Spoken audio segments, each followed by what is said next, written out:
आज मैं इस पत्थर के घर को मिट्टी में मिला तो दूंगा। पूरे अरब को ये पैगाम दे गया कि अल्लाह अपने घर का निगहबान खुद है। अबरहा यमन का बादशाह था। अबरहा अल-श्रम, दिल में घमंड, नजर में ताकत और सर में ताज।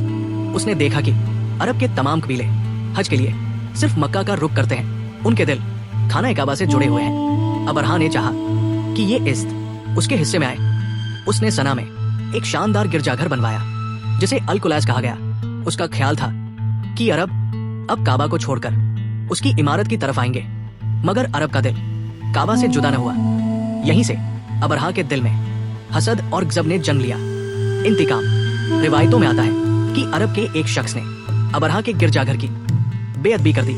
जब यह खबर अबरहा तक पहुंची तो उसका चेहरा गुस्से से लाल हो गया। उसने एक कसम खाई, मैं काबा को जमीन के बराबर कर दूंगा। ये सिर्फ धमकी नहीं थी, ये एक बादशाह का ऐलान था। उसने एक भारी भरकम फौज तैयार की जिसके आगे आगे हाथी चलते थे। अरब ने पहली बार ऐसी फौज देखी। सबसे बड़ा हाथी महमूद कहलाता था। लोगों के दिलों में खौफ उतर चुका था।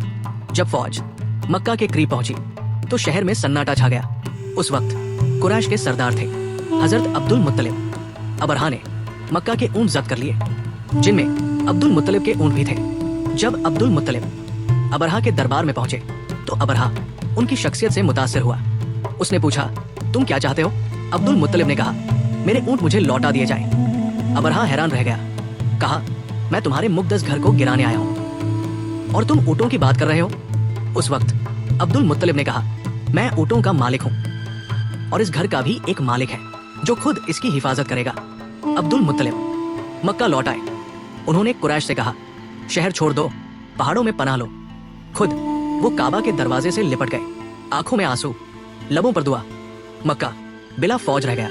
सिर्फ इंतजार था अल्लाह के फैसले का। आसमान से अजाब। सुबह हुई। अबरहा ने फौज को आगे बढ़ने का हुक्म दिया, मगर जब हाथी महमूद को काबा की तरफ मोड़ा गया वो रुक गया। मारो, खींचो, जोर लगाओ, मगर वो कदम आगे न बढ़ा। फिर आसमान पर परिंदों के झुंड नजर आए। कुरान फरमाता है, वर्सल अलहम तैरन अबाबी। हर परिंदा 3 पत्थर लाया। ये पत्थर जिस पर गिरते उसका जिस्म गलने लगता। पूरी फौज तबाही में बदल गई। अबरहा जिल्लत के साथ यमन पहुंचा और वहीं मारा गया। अल्लाह ने अपने घर की हिफाजत बिला इंसानी मदद के की।